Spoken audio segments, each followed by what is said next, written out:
ఎందుకు భారత్పై ఈ రకమైన కవ్వింపు చర్యలు చేస్తున్నది, ఇంత దుశ్చర్యలకు పాల్పడుతున్నది? మరి భారత్ ఎందుకు ఉపేక్షిస్తుంది? అసలు పాక్ ఆంతర్యం ఏంటి? ప్రపంచ దేశాలన్నీ కూడా ఈ అంశంపై ఎటువైపు రానున్నాయి? యుద్ధ మేఘాలు కమ్ముకుంటున్నాయని చెప్పి జరుగుతున్న ప్రచార నేపథ్యం. మనతో పాటుగా ఇదే విషయాన్ని చర్చించడానికి మాజీ ఐఏఎస్ అధికారి, లోక్సత్తా అధినేత జయప్రకాష్ నారాయణ గారు ఎక్స్క్లూజివ్గా లైవ్లో ఉన్నారు. సార్ నమస్తే. సార్ నమస్తే వర్మ. సార్ చూస్తున్నాం, నిన్న జరిగిన అతి దారుణమైన ఘటన, పర్యాటకులపై ఒక ప్రశాంత వాతావరణంలో జమ్మూ కాశ్మీర్ వెళ్ళిన వాళ్ళని ముష్కర్ల ముప్పెట దాడి, అతి దారుణంగా అతి కిరాతకంగా చంపడాన్ని. అసలు ఎటువైపు వెళ్తున్నాం ఈ కాలంలో కూడా? మనం ఆధునిక యుగంలో ఎసిమెట్రిక్ వార్ఫేర్ అంటారు దీన్ని. అంటే పెద్ద యుద్ధాలు అక్కర్లేదు, లక్షల మంది సైనికులు అక్కర్లేదు, కోట్ల రూపాయలు లేకపోతే వందల కోట్ల రూపాయలు ఆయుధాలు అక్కర్లేదు. కొంతమంది ముష్కరులు, ఉగ్రవాదులు ఈ ఇంటర్ కనెక్టెడ్ ప్రపంచంలో, చాలా సున్నితంగా ఉన్న ప్రపంచంలో చాలా తేలిగ్గా సమాజంలో అల్లకల్లోలాన్ని సృష్టించగలరు. అందున ఏమవుతుందంటే, కొవ్వొత్తి ఎప్పుడైతే వెలుగుతూ ఉన్నప్పుడు ఆరిపోయే ముందు బాగా వెలుగుతుంది చెప్తారు. అట్లాగే ఉగ్రవాదాన్ని మనం కఠినంగా అణిచివేసే ఏర్పాట్లు చేసి అంతమవుతుంటే అప్పుడప్పుడు మళ్ళీ మేము ఉన్నాం అని ఊరికి చాటుకోవడం కోసం, అంతర్జాతీయ సమాజ దృష్టిని ఆకర్షించడం కోసం ఇలాంటి ప్రయత్నాలు జరుగుతాయి. గత వారంలో మీరు చూస్తే 2 సంఘటనలు జరిగినాయి. ఒకటి, పాకిస్తాన్ ఆర్మీ చీఫ్ ఏ కారణము లేకుండా, కనీసం మనతో సంబంధించి ఏ కారణాలు లేవు, బహుశా అంతర్గత కారణాల వల్ల పాకిస్తాన్ సైన్య ఉనికినో తన ఉనికినో కాపాడడం కోసం చెప్పాను, లేకపోతే ఇమ్రాన్ ఖాన్ని సైద్ధాంతిక ఎదుర్కోవడం కోసం అని చెప్పాను. మొహమ్మద్ ప్రవక్త ఆయన జీవిత కాలంలో ఏర్పాటు చేసిన మదీనా రాజ్యం తర్వాత అలాంటి రాజ్యాన్ని, మత రాజ్యాన్ని ఏర్పాటు చేస్తుంది మేము మాత్రమే. పాకిస్తాన్ ఆ మత రాజ్యానికి అంకితమే ఉందని చెప్పి మన ప్రస్తావన కూడా తీసుకొచ్చాడు. అవును, కాశ్మీర్ ప్రస్తావన వగేరా. బహుశా అది ఓతమిచ్చి ఉండొచ్చు. రెండోది, అమెరికా ఉపరాష్ట్రపతికి పెద్దగా అధికారం లేకున్నా కూడా ప్రస్తుత ఉపరాష్ట్రపతికి అమెరికాలో చాలా కీలక స్థానం ఉన్నది. రాష్ట్రపతి ట్రంప్కి పూర్తిగా ఆప్తుడు ఆయన మనసులో ఉన్న భావాలకి ఆయన మెగాఫోన్. అంచేత ఆయన ప్రపంచంలో ఎక్కడికి వెళ్ళినా కూడా ప్రపంచం దృష్టి అక్కడ ఆయన మీద ఉంటుంది. కాబట్టి ఆయన ఉన్నప్పుడు భారత పర్యటనలో ఉండగా ప్రపంచం దృష్టిని ఆకర్షించడానికి కారణంగా కావచ్చు ఈవేళ ఈ దుర్మార్గపు చర్యలను చేపట్టారు. దీన్ని మనం ఖచ్చితంగా కఠినంగా ఎదుర్కోవాలి, దానిలో అనుమానం ఏమాత్రం లేదు. కానీ రాజకీయంగా ఏకగ్రీవంగా ఎదుర్కోవాలి, సమాజం మొత్తం ఏకమై. అంతేగాని బెంబేలెత్తిపోవటము, మనమంతా కూడా గుండెలు బాదుకోవటము అది సరైన పరిష్కారం కాదు. లేకపోతే ఒకళ్ళు నిందించుకోవటం పరిష్కారం. మన వెళితే మన కళ్ళు పుడుచుకోకూడదు. వాళ్ళు ఒక వ్యూహంతో వచ్చారు. ఒకటి, ప్రపంచ దృష్టిని మరోసారి ఆకర్షించాలి. 2, కాశ్మీర్లో ప్రభావాన్ని కోల్పోతున్నారు. 370 నిర్మూలన వల్ల అక్కడ ఆర్థికంగా పెట్టుబడులు పెరగడం చేత, టూరిజం పెరగడం చేత అక్కడ ప్రజలు భారతదేశంలో అంతర్భాగంగా ఉంటే ఉన్న లాభాన్ని మరింత బాగా బలంగా గుర్తించడం చేత ప్రభావం కోల్పోతున్నారు. ఈ నేపథ్యంలో వాళ్ళు ఒకసారి ఉనికిని చాటుకోవడం కోసం చేశారు. కాబట్టి వాళ్ళని పూర్తిగా అణిచివేసేందుకు అన్ని ఏర్పాట్లు చేయాలి. అంతేగాని మనం ఏదో పూర్తిగా నాశనం అయిపోయిందన్న భావాన్ని మనం వ్యక్తం చేయాల్సిన అవసరం లేదు. ఖచ్చితంగా ప్రభుత్వం చేపట్టిన చర్యలు 370 నిర్మూలన కానీ, లేకపోతే అక్కడ పెట్టుబడులను ప్రోత్సహించే ఏర్పాట్లు కానీ, వలసలను ప్రోత్సహించే ఏర్పాట్లు కానీ, పుట్టాడా మరో దేశంలో రాష్ట్రంలో పుట్టాడా తేడా లేకుండా దేశంలో అందరూ పౌరసత్వం ఒకటే ఉందన్న విషయాన్ని గుర్తింపు చేయడం కానీ, ఇవన్నీ సరైనటువంటి చర్యలు. దాన్ని కొనసాగించాలి. అదే సమయంలో పాకిస్తాన్ లోపల అక్కడ ఆర్మీలో కొన్ని విభాగాలు కావచ్చు, ఇంటెలిజెన్స్ కావచ్చు, కొన్ని రాజకీయ శక్తులు కావచ్చు, వాళ్ళు ఖచ్చితంగా మనకు వ్యతిరేకంగా వచ్చేస్తున్నారు నిరంతరం. అందులో వాళ్ళు కూడా వాళ్ళ మీద దృష్టిని ఆకర్షించకుండా మన మీద దృష్టి పెట్టేందుకు చేయడం కూడా ప్రయత్నం చేయొచ్చు. పాకిస్తాన్ ఆర్థిక సంక్షోభంలో ఉన్నది. ఇమ్రాన్ ఖాన్ని జైల్లో పెట్టి దానికి దేశంలో ఆ భారణ ప్రజాదరణ ఉన్నది. ఆ నేపథ్యంలో కూడా చేయొచ్చు. కాబట్టి మనం దృఢంగా ఎదుర్కోవాలి తప్ప మనం ఒకరి మీద ఒకరు నెపం అనుకోవటం కాదు, మనం ఆత్మస్థైర్యాన్ని కోల్పోవటం కాదు, అనవసరంగా యుద్ధోన్మాదానికి వెళ్ళటం కూడా కాదు. అమెరికా లాంటి బలమైన దేశమే 9/11 తర్వాత 2001లో మరి ఆ ఆగ్రహంతో స్పందించగానే ఎంత నష్టం జరిగిందో మీరు చూశారు. అవును, ఆఫ్ఘనిస్తాన్ దాడి అనివార్యమైనా కూడా చేసిన తీరు వల్ల నష్టపోయారు. ఇరాక్లో దాడి పూర్తిగా అనవసరమైంది. అనవసరంగా దాడి చేసి అప్రతిష్ట పాలన్నారు. బహుశా ఒక రకంగా అమెరికా ప్రపంచంలో ప్రభావాన్ని కోల్పోవడానికి కీలకమైన కారణం ఆనాడు చేసిన దుందుడుకు చర్య. మనం కాబట్టి చాలా ఆచితూచి స్పందించాలి, రాఘవంగా ఆచితూచి స్పందించాల్సిన అవసరం అయితే ఖచ్చితంగా ఉంది. కానీ ఎన్నాళ్ళు ఎన్నేళ్ళు ఇది ఒకటి దాడి కాదు, రెండోసారి కాదు, ఎప్పుడు పడితే అప్పుడు ఇష్టం వచ్చినట్లుగా వాళ్ళకి ఎలా నచ్చితే అలాగా వికృతంగా, అన్యాయంగా, అక్రమంగా, దుర్మార్గంగా, అతి కిరాతకంగా, నీచంగా ఇంతమంది ప్రాణాలు బలికొంటున్నారు అంటే అది మనం మంచితనం అనుకోవాలా, చేతకానితనం అనుకోవాలా? ఎందుకంటే కోట్లాది మంది భారతీయులు అడుగుతున్న ప్రశ్న ఇది. వర్మ, ఇది మంచితనమో కాదు, చేతకానితనమో కాదు, ఎసిమెట్రిక్ వార్ఫేర్. కొందరు ముష్కరులు చాలా పెద్ద భయోత్పాతాన్ని సృష్టించాలి. వాళ్ళకి ఉగ్రవాదం అంటే అర్థమే అది. అంటే అది బలవంతులు కాదు, మన బలహీనం అని కాదు. మనకెంత బలం ఉన్నా వాళ్ళంత బలహీనులైనా కూడా ఒకళ్ళిద్దరు ముష్కరులు చాలు. చేతులు తుపాకు ఉన్నవాడు, కత్తున్నాడు, ఒకళ్ళిద్దరు చాలు దేశంలో భయోత్పాతాన్ని సృష్టించడం కోసం. అందుకే నిరంతర నిఘా ద్వారా ఎదుర్కోవాలి. ఎవరైతే దీనికి పాల్పడ్డారో, ఎవరు ఓతమిచ్చారో వాళ్ళని నిర్దాక్షిణ్యంగా వాళ్ళని అంతం చేయాలి. అదే సమయంలో కాశ్మీర్ సమాజంలో దీర్ఘకాలంలో పూర్తిగా 100కి 100 మంది, వాళ్ళు 199 మంది భారతదేశంలో అంతర్భాగంగా నమ్ముతున్నారు. కానీ ఇంకా కొందరు ఉన్నారు మూర్ఖులు. కాబట్టి యువత కానీ మిగతా వారు కానీ భారతదేశంలో అంతర్భాగంగా ఉంటేనే మనకి టూరిజం కావచ్చు, ఆర్థిక ప్రగతి కావచ్చు, ఉపాధి కల్పన కావచ్చు, ఆదాయాలు పెరగటం కావచ్చు సాధ్యమవుతాయన్న విషయాన్ని గుర్తించేట్టు చేయాలి. అలాగే పాకిస్తాన్ సమాజంలో అత్యధికుల్ని ఆకట్టుకోవాలి. అదే సమయంలో ఎవరు పాల్పడుతున్నారు, ఎవరు ఒత్తిస్తున్నారు వాళ్ళు అంతం చేయాలి. అట్లా స్పందించాలి తప్ప ఇది మనం విజ్ఞతతో స్పందించడం అంటే బలహీనత కాదు, బలం. అది మీకు ఎంత బలం ఉన్నా కూడా ఎసిమెట్రిక్ వార్ఫేర్ ఇది బై డెఫినేషన్. మీ బలం, మీకు ఎంత సైనిక పాఠం ఉంది, ఎన్ని ఆయుధాలు ఉన్నాయి కాదు, ఒకళ్ళిద్దరు ముష్కరులు చాలు. ఏ సమాజంలో కూడా మీరు ఎంత బలమైన సమాజమైనా కూడా ప్రతి మనిషి వెనకాల పోలీసులను, ఆర్మీని పెట్టలేరు. ప్రతి మనిషికి ప్రతి చోట ప్రతి గజానికి ఒక నిఘా మనిషిని పెట్టలేరు. ప్రపంచంలో ఎక్కడ సాధ్యం కాదు. కాబట్టి దీన్ని చాలా ఓర్పుగా వ్యవహరించాలి, ఖచ్చితంగా కఠినంగా వ్యవహరించాలి. కానీ తొందరపాటుతో కాదు, కోపంతో కాదు. మీరు మాటల్లో చాలా ప్రాస వచ్చింది, కోపంతో కనిపించింది, కసి అంతా కనిపించింది. వాళ్ళకి కావాల్సింది కసే.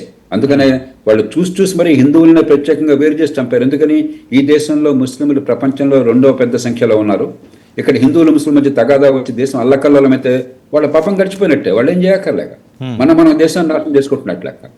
కాబట్టి వాళ్ళ ట్రాప్లో మనం పడకూడదు సార్. మూర్ఖుల్ని, పిచ్చి కుక్కలకి, కానీ ఎక్కడ ఎప్పుడు అన్నది మనం నిర్ణయించాలి, మన అవసరాల కోసం చెప్పని, మన ప్రయోజనాల కోసం చెప్పని. సార్, మూర్ఖులకి, పిచ్చి కుక్కలకి మంచిగా చెప్పి లాలిస్తే వింటాయా? నువ్వు పిచ్చి కుక్కల్ని చంపేయాలి వర్మ, దాని అనుమానం లేదు. కానీ పిచ్చి కుక్కను చంపేటప్పుడు పిచ్చి కుక్క ఏదో తెలుసుకొని చంపాలి తప్ప మంచి కుక్కను కూడా చంపడం మొదలెడితే సమాజం ఊరుకుంటుందా? అవును. అలాగే ప్రపంచ సమాజం కూడా. కాబట్టి పిచ్చి కుక్కల విషయంలో ఏ దాక్షిణ్యం అవసరం లేదు. ర్యాబిట్ డాగ్ని హత్యం చేయాలి, దాని అనుమానం లేదు. కానీ ర్యాబిట్ డాగ్ ఎక్కడుందో గుర్తించాలి, ఎవరో గుర్తించాలి, వాళ్ళని హత్యం చేయాలి. అది నేను చెప్పాను.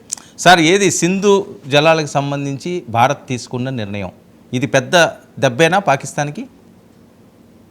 లేదు, పెద్ద దెబ్బ కాదు, ఇది ఒక సంకేతం. చాలా మందికి సింధు నది గురించి తెలియకపోవచ్చు. సింధు నదికి 5 ఉపనదులు ఉన్నాయి, మనం చిన్నప్పుడు చదువుతున్నాం. అవును. పంజాబ్ అన్న పేరు వచ్చింది ఎందుకని? ఐదు ఉపనదులు ఉన్నాయని చెప్పండి. ఝేలం, చెనాబ్, రావి, బియాస్, సట్లెజ్.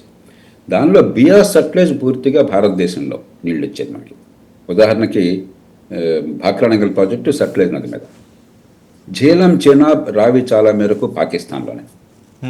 కానీ సింధు నది ఒప్పందం ఎందుకు అవసరమైందంటే పైన హిమాలయ పర్వత సానువుల్లో మనం అక్కడ హైడ్రో పవర్ ప్రాజెక్ట్, అక్కడ బాగా నీళ్లు కిందకి జారుతాయి కాబట్టి హైడ్రో పవర్ ప్రాజెక్ట్ పెట్టుకున్నాం. దానికోసం కొంత నీళ్ళు నిల్వ ఉంటాయి. అక్కడ ఎక్కువ నీళ్ళు నిల్వ ఉండవు. ఇప్పుడు కూడా పర్వత సానువుల్లో ఎక్కువ నీళ్ళు నిల్వ ఉండవు, కొద్దిపాటి నీళ్ళు నిల్వ ఉంటాయి. ఆ విషయంలో ఒప్పందం కుదిరింది. దానికి ప్రపంచ బ్యాంకుని మధ్యవర్తిగా పెట్టుకున్నాం. ఈ మధ్యకాలంలో పాకిస్తాన్ మళ్ళీ కొంచెం ఏదో లేని అంశాలు తీసుకొచ్చి అనవసరంగా గొడవలు చేస్తే మళ్ళీ ప్రపంచ బ్యాంకే మనం పంపించాం. ప్రపంచ బ్యాంక్ మన వాదాన్నే పూర్తిగా అంగీకరించింది. మళ్ళీ ఆ ఒప్పందం ఖరారైంది. కాబట్టి ప్రస్తుతానికి ఒప్పందం పక్కన పెడుతున్నామంటే పాకిస్తాన్లో మనం వాళ్ళకి అన్యాయం చేస్తున్నామని కాదు. మన ఉద్దేశం పాకిస్తాన్లో రైతులకు అన్యాయం చేయడం కాదు, ప్రజలకు అన్యాయం చేయడం కాదు. ఒక సంకేతాన్ని ఇస్తున్నాం. ఎందుకంటే అక్కడికి వెళ్తే నీళ్ళని మనం ఆపట్ల, ఆ నీళ్లు మనం వేరే వాడుకునే ప్రయత్నం ఏం చేయట్లా, సాధ్యం కూడా కాదు. కేవలం కొద్దిపాటి 2-3 టీఎంసీల నీళ్ళని మనం అక్కడ నిల్వ చేస్తున్నాము. దాని నుంచి హైడ్రో పవర్ వస్తుంది. ఆ వచ్చిన ఫ్లో అంతా కిందకి వెళ్ళిపోతుంది. కానీ ఏం చెప్తున్నామంటే గతంలో ఉన్న ఒప్పందాలను కూడా మేము అంగీకరించము. మీకు ప్రయోజనాలు ముడిపడిన జాగ్రత్త, భారతదేశంతో శాంతి ఉండడము, ఈ దేశంలో సమాజంలో శాంతిని కాపాడడము మాకంత అవసరం, మీకు కూడా ఎంత అవసరమో, లేకపోతే మీరే నష్టపోతారు సుమని హెచ్చరించేందుకు మార్గం తప్ప పాకిస్తాన్కి అన్యాయాన్ని మనమేం తలపెట్టట్లా. ఒక అంతర్జాతీయ సమాజానికి దౌత్యపరంగా ఒక సంకేతాన్ని ఇస్తున్నాం. ఈ పద్ధతి సరైనది కాదు అని చెప్పాను. సార్, భారత్ దగ్గరే ఉన్న ఇంటెలిజెన్స్ వర్గాల వాళ్ళ ఎఫిషియన్సీకి సంబంధించి పాకిస్తాన్లో ఎక్కడ ఈ ఉగ్రమూకలు ఎక్కువగా ఉన్నాయి, ఆ స్థావరాలు ఎక్కడ ఉన్నాయి, అవి ఇంకా ఐడెంటిఫికేషన్ అయ్యి ఉండమంటారా? ఎందుకంటే రెగ్యులర్గా ఈ ప్రాసెస్ జరుగుతూనే ఉంది. వాళ్ళు ఖచ్చితంగా సమాచారం మన వాళ్ళకి చాలా బలమైన సమాచారం ఉంది. ప్రభుత్వానికి ఉంది, ఇంటర్ నిఘా విభాగాలకు ఉంది, నేషనల్ సెక్యూరిటీ ఏజెన్సీకి ఉన్నది, మన మన సైనిక దళాలకు ఉన్నది, మన సమాజంలో కూడా కొందరు నిపుణులు ఉన్నారు. అవును, నాకు పెద్దగా తెలియదు కానీ వాటిని గురించి వాళ్ళందరూ కూడా ప్రతి ఈ ఉగ్రవాద సంస్థ, దాని ఉప సంస్థలు, శాఖలు, వాటి సంబంధాలు బాగా అర్థం చేసుకున్న వాళ్ళు చాలామంది ఉన్నారు. పరిజ్ఞానం లేక కాదు.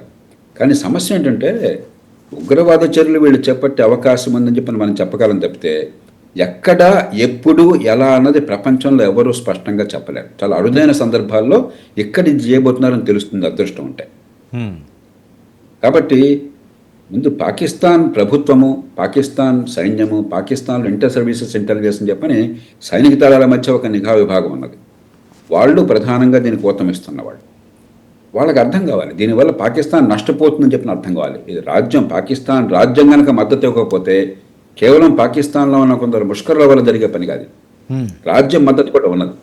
అదే సమయంలో రాజ్యం కాదని చెప్పడానికి వంక కూడా ఉన్నది. లష్కర్ తోయిబా రాజ్యం కాదు కదా, రాజ్యం మద్దతు ఉన్నా కూడా. కాబట్టి గ్రే ఏరియా. విచిత్రం ఏంటంటే మన దేశానికి ఎంత నష్టం జరుగుతుందో పాకిస్తాన్లో ఉన్న ఉగ్రవాదుల వల్ల, పాకిస్తాన్ ఊతమిస్తున్న ఉగ్రవాదుల వల్ల పాకిస్తాన్ సమాజానికి అంతకంటే 100 రెట్లు ఎక్కువ నష్టం జరుగుతుంది. గత 10 ఏళ్ళుగా మీరు చూసుకోండి, మన దేశంలో ఉగ్రవాదుల వల్ల కోల్పోయిన ప్రాణాల కంటే పాకిస్తాన్లో 100 రెట్లు ఎక్కువ మంది ప్రాణాలు కోల్పోయారు. క్రమక్రమంగా పాకిస్తాన్ సమాజానికి అర్థమవుతోంది ఇప్పుడే. అక్కడ ఏంటంటే ఒక మూర్ఖత్వం ఉన్నది. భారత్ మీద దండెత్తితే వాళ్ళు మంచి ఉగ్రవాదులు, పాకిస్తాన్ మీద దండెత్తితే వాళ్ళు చెడ్డ ఉగ్రవాదులు, గుడ్ టెర్రరిస్ట్, బ్యాడ్ టెర్రరిస్ట్ అని. అట్లాంటిది ఏమి ఉండదు. టెర్రరిజాన్ని ప్రోత్సహిస్తే చివరికి వాళ్ళనే మింగేస్తుంది. పాకిస్తాన్కి అర్థమవుతోంది. అది మరింత అర్థమయ్యే చేయాలి. మనం కాపాడుకోవడం కోసం నిర్దాక్షిణ్యమైన చర్యలు చేపట్టాలి, కానీ చాలా ఒడుపుగా చేపట్టాలి. ఒక సర్జన్ ఎట్లాగైతే కత్తిని ఉపయోగించి ఆ వ్రణాన్ని కోసేస్తాడో అలా ఉపయోగించాలి తప్ప ఊరికే మనం ఉన్మాదంతో, కోపంతో, కసితో ఊరికే బతిపరిస్తూ ఉపయోగం. సార్, ఇంత దారుణంగా, ఇంత కిరాతకంగా ప్రవర్తించే వీళ్ళని పాకిస్తాన్ అండదండలు ఉన్నాయన్నది సర్వత్రా వినిపిస్తున్న వాయిస్. మరి ఇప్పుడు అమెరికా అవనియండి, చైనా అవనియండి, వాళ్ళు ఎటువైపు అడుగులు వేస్తారు, ఎవరికి అండగా ఉంటారు? ఒకవేళ యుద్ధ మేఘాలు కానీ కమ్ముకుంటే ఇప్పుడు వాళ్ళు పరిస్థితి ఏంటి? ఒకటి, యుద్ధం దాకా వెళ్లకుండా మనం ఒడుపుగా ఉగ్రవాదాన్ని రెండు, యువవాదంలో పూర్తిగా పాశ్చాత్య దేశాలుగా అమెరికా కానీ మన పక్షాన్ని, ఎందుకంటే ఉగ్రవాదాన్ని అరికట్టాలనే విషయంలో గతంలో అనుభవం ఉన్నా లేకపోయినా, అంతగా స్పందించకపోయినా కనిష్క దారుణంగా జరిగింది. అక్కడ ఖలిస్తాన్ ఉగ్రవాదులు కెనడా నుంచి వచ్చిన విమానాన్ని ధ్వంసం చేశారు. అవును, మిగతా ప్రపంచం అంత గట్టిగా పట్టించుకోవాలి. కానీ 2001 తర్వాత అటు అల్ఖైడా తర్వాత ఐసిస్ తర్వాత పాశ్చాత్య దేశాలకు పూర్తిగా అర్థమైంది, మేము కూడా బలవుతాం, మా పౌరులు కూడా బలవుతారు, మా సమాజాలు కూడా అల్లకల్లోలం అవుతాయని చెప్పని. కాబట్టి అప్పటి నుంచి పూర్తిగా సహకరిస్తున్నారు. ఇక చైనా కూడా పాకిస్తాన్తో మైత్రి సంబంధం వేరు.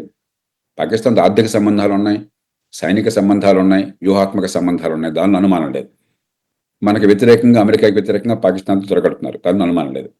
కానీ పాకిస్తాన్లో ఉగ్రవాదం పెరగాలని చైనా కూడా కోరుకోదు. కాబట్టి ఉగ్రవాదాన్ని ప్రోత్సహించదు, కానీ పాకిస్తాన్ని గట్టిగా నిలవరించే ప్రయత్నం కూడా చేయదు.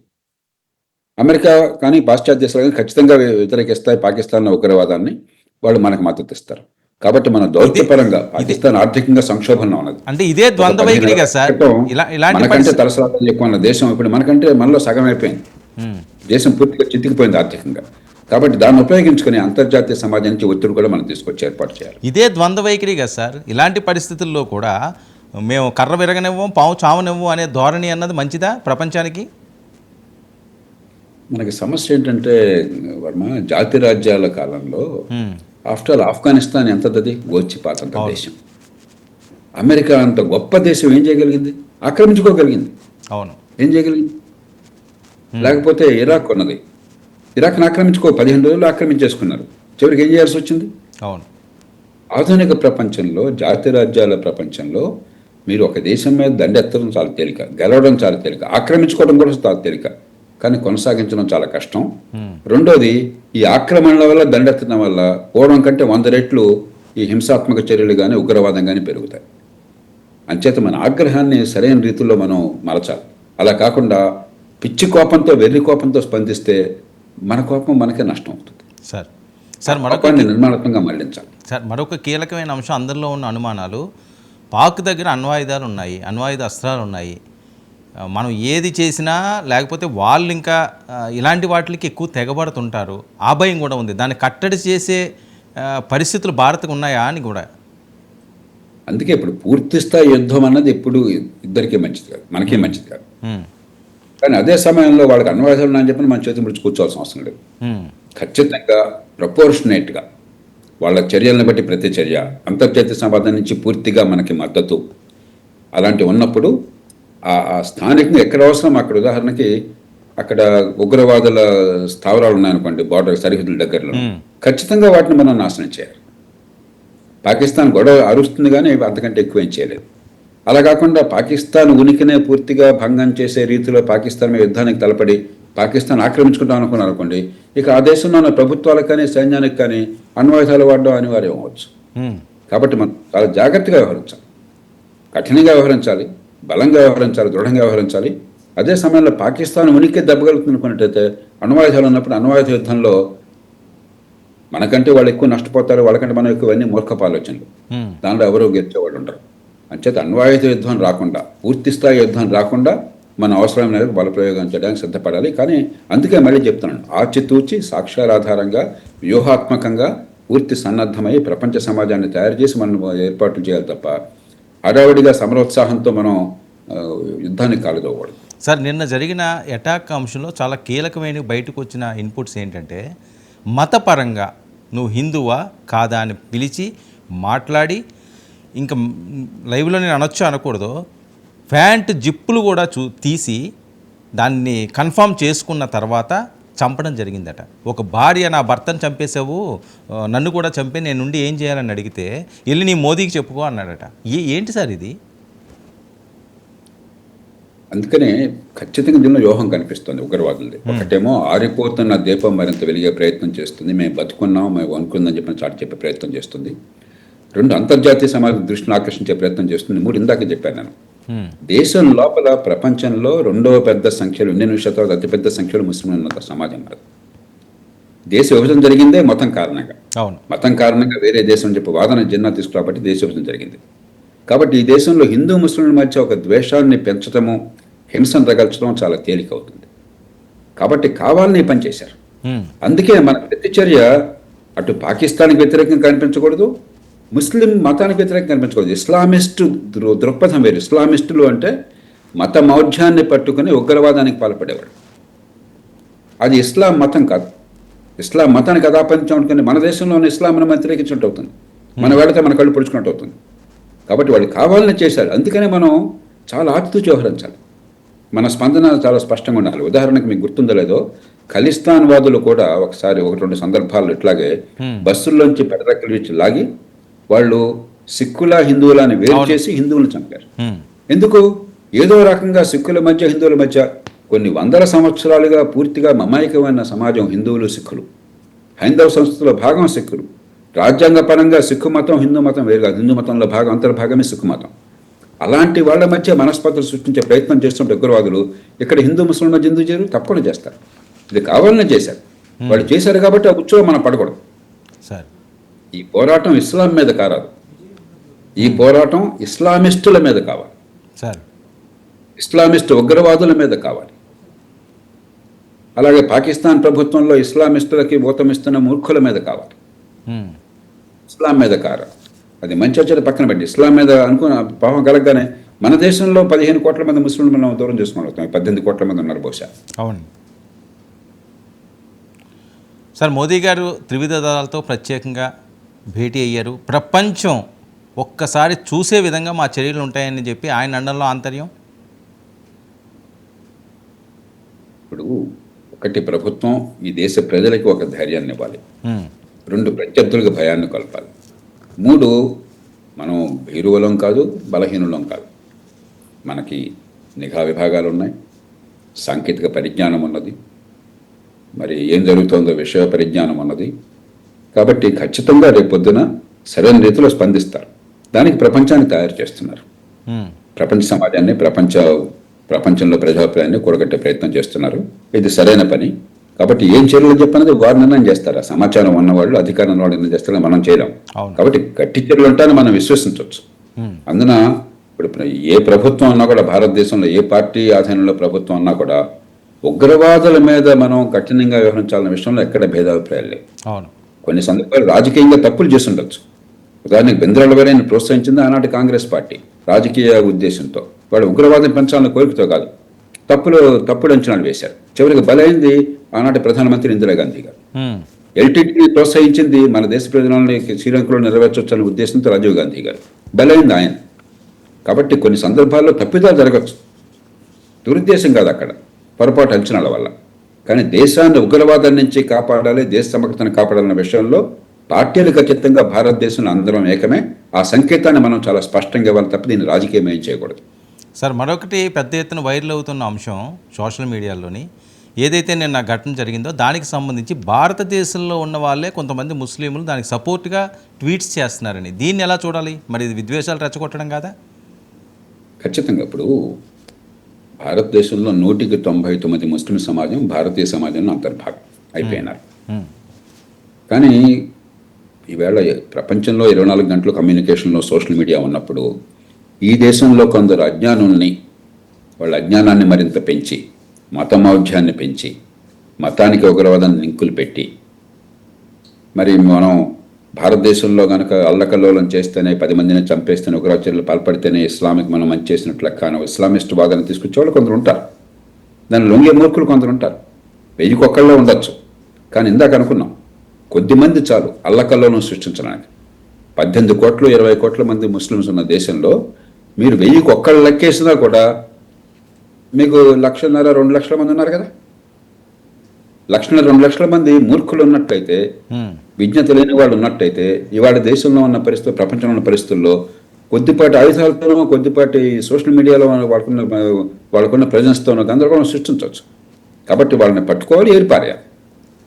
మన రాజ్యాంగంలో మనకు పూర్తిగా స్వేచ్ఛలు ఉన్నాయి అందరికీ, కానీ స్వేచ్ఛను అరికట్టేటువంటి సాధనాలు కూడా ఉన్నాయి. రాజ్యాంగంలో 18వ అధికరణం ప్రకారం రీజనబుల్ రెస్ట్రిక్షన్స్, హేతుబద్ధమైన పరిమితుల్ని స్వేచ్ఛకు విధించవచ్చు. కాబట్టి వ్యక్తుల స్వేచ్ఛ ఉంది కదా అని చెప్పి హిందువు కావచ్చు, ముస్లిం కావచ్చు, దేశ సమగ్రతని దెబ్బతీసేటైతే, మత సామరస్యాన్ని దెబ్బతీసేటైతే, హింసను ప్రోత్సహిస్తుంటే, ద్వేషాన్ని పెంచుతుంటే దాన్ని అరికట్టే శక్తి మన దేశంలో చట్టానికి, రాజ్యాంగానికి పూర్తిగా ఉన్నాయి. ప్రభుత్వాధికారులకి సర్వాధికారాలు ఉన్నాయి. ఆ అధికారాలను ఉపయోగించాలి. సార్, ఇప్పుడే అందిన మరొక బ్రేకింగ్ సార్, ఏ క్షణాన్నైనా భారత్ సైనిక చర్య చేసుకునే అవకాశం ఉందని చెప్పి బ్రేకింగ్స్ వస్తున్నాయి. అంతేకాకుండా సరిహద్దుల్లో టెన్షన్, మరో ఉగ్రదాడికి పాక్ ప్లాన్ చేస్తున్నట్లుగా నిఘా వర్గాల దగ్గర సమాచారం ఉందని. చూద్దాం. మనం ఇప్పుడు ఊహాగానాలు మనకు అనవసరం. ప్రభుత్వం నుంచి విషయం రానివ్వండి. ఖచ్చితంగా ప్రభుత్వం అప్రమత్తంగా ఉంటుంది, నాకు ఏమాత్రం అనుమానం లేదు. మరి ఉగ్రవాదులు కూడా దీనికి బహుశా ఇప్పుడు వాళ్ళు ఎంతమంది 25 మందిని దారుణంగా పట్టణ పెట్టుకుంటే భారతదేశం స్పందిస్తున్న వాళ్ళు తెలియదా? అక్టోబర్ 7వ తారీఖున 2023లో అక్టోబర్ 7న జరిగిన సంగతి చూసాం మనం. ఇది హమాస్ ఏం చేశారు చూసాం ఇజ్రాయెల్లో. దానికి ఇజ్రాయెల్ స్పందన హమాస్కి తెలియదా? కాబట్టి వాళ్ళు కూడా ఆ స్టెప్ ఊహించి ప్రతిచర్యలకి సిద్ధపడి ఉంటారు. అంచేత ఖచ్చితంగా ఇంత దారుణమైనటువంటి టెర్రరిస్ట్ చర్య వస్తే మనం చర్చించుకుంటాం. ఎందుకు చర్చించుకుంటున్నాం? ఇంత ఘాటుగా ఎందుకు చర్చించుకుంటున్నాం? మనం అందరం స్పందించాం కాబట్టి. భారతదేశం స్పందిస్తున్న సంగతి వాళ్ళకి తెలుసు. కాబట్టి వాళ్ళు, ఆ ఉగ్రవాదులు కూడా వాళ్ళు కొన్ని పథకాలు వేసుకుని ఉంటారు. కాబట్టి మనం అవన్నీ ఊహించుకొని చాలా కఠినమైన స్పందన, స్పష్టమైన స్పందన, హేతుబద్ధమైన స్పందన మన నుంచి ఉండాలి. అంతేగాని బట్టతలకి మోకాలు లంకేయకుండా మన ప్రయోజనాన్ని కాపాడుకుంటే మన స్పందన ఉండాలి. మీరు చెప్పిన వార్త వాస్తవమైనట్లయితే ప్రభుత్వం సిద్ధపడుతోంది సైనిక చర్యకు అని చెప్పని, అలాంటి స్పందనకి ప్రభుత్వం సిద్ధపడుతుంది అనుకోవాలి. వారి దగ్గర సమాచారం ఉంటుంది. దాన్ని బట్టి వారు ఉన్న పరిస్థితులు బేరీ చేసుకుని నిర్ణయం చేసుకుంటారు. Right. Thank you so much JP గారు, మీ విలువైన సమయాన్ని కేటాయించినందుకు. ఇది జేపీ గారితో ఈనాటి స్పెషల్ డిబేట్. Stay tuned.